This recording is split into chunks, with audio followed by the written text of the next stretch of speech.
Կիրակի ժամը 22-ին Սուրանկյան հերթական թողարկմանը դիտեք։ Գերինեին ազատ արձակելու Ալիևի մերժումն ու Նյուրնբերգյան դատավարության հետ զուգահեռները, Արցախի էջը փակելուց զատ ինչ խնդիր է փորձում լուծել ագրեսորը եւ ինչին է իր հասարակությանը պատրաստում դրսում խաղաղության մասին թմկահարողը։ Նրանք ձերբակալվել են Ղարաբաղում մեր ռազմական գործողության արդյունքում։ Օգտվում են այն հանգամանքից, որ իրեն հակադարձող չկա։ Իրավունքները ընդհանրապես չի պաշտպանվել։ Ադրբեջանը բացել է նոր տարածքային հավաքություններ։ Ես այնտեղ դատվել եմ որպես հայ Եվ այս տրամաբանությամբ մի ամբողջ սերունդ է մեծանում։ Վերադառնանք, ես ասում եմ դա իրատեսական չի։ Միանշանակ Ադրբեջանը ցանկանում է առաջնահերթ ստանալ Նախիջևանի հետ կապի հնարավորություն։ ԱՄԿ նախաձեռնության հետքերով կամ հիվանդությունների խնդրահարույց ցանկը, ինչ հարցեր են առաջացել ծառայության ժամկետը 2-ից 1.5 տարի դարձնելու պատճառով եւ արդյոք հաշմանդամություն ունեցողներին եւս կզորակոչեն։ Նույնիսկ հաշմանդամություն ունեցող մարդը կարող է զինվորական ծառայություն ունենալ։ Ազգային ժողովի պատգամավորները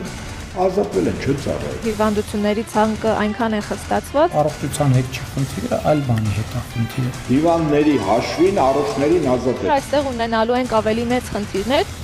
Մեծամորի ատոմակայանի անհայտ ճակատագիրն ու նոր ատոմակայանի կառուցման շուրջ աղմուկը, ով է լինելու դրա հեղինակը, ում փողերով եւ արդյոք կդառնանք նոր տեխնոլոգիաների կիրառման փորձադաշտ։ Մենք ասում ժողովուրդն էս քիչ հոսանք է պետք, որովհետեւ արևայինները շատ են ապրում, այս process-ը ստեկ է կմում։ Այո, արդեն ինքը պատրաստի ամբողջական մեծ կտորներով գա։ Կհաջողվի արդյոք Հայաստանում կառուցել։ Ովքեր են ֆինանսավորելու այդ պրոյեկտը։ Միացյալ Նահանգներ, ամբողջությամբ Միացյալ Նահանգներն են ֆինանսավորել։ Շատ ավելի դժվար է լինում։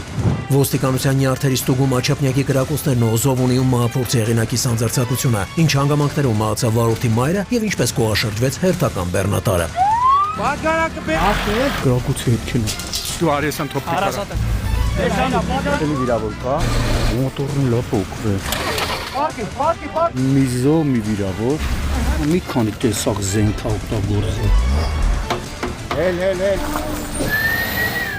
Միտուն լիքը դարդ կամ արատներով ծնված երեխաների քաղցած աչքերը, ինչպես է երեկան չափասների մայրը դիմադրում կյանքի դժվարություններին եւ ում պատճառով է հայտնվել անդունդում։ Սկսում է երեխին կապտել, ծեծում էր մամային, շատ ծանր վնասվածք ունե։ Ինքը իր անձը դրել է մի կողմ, Մենք ապարատով ենք իրան շնչացնում, կամ առնտեղ է, որ նեղվում է։ ապրում է այդ երեխեքի համար։ Կարող է իր որոշումը լինել հանի դուս մեզի։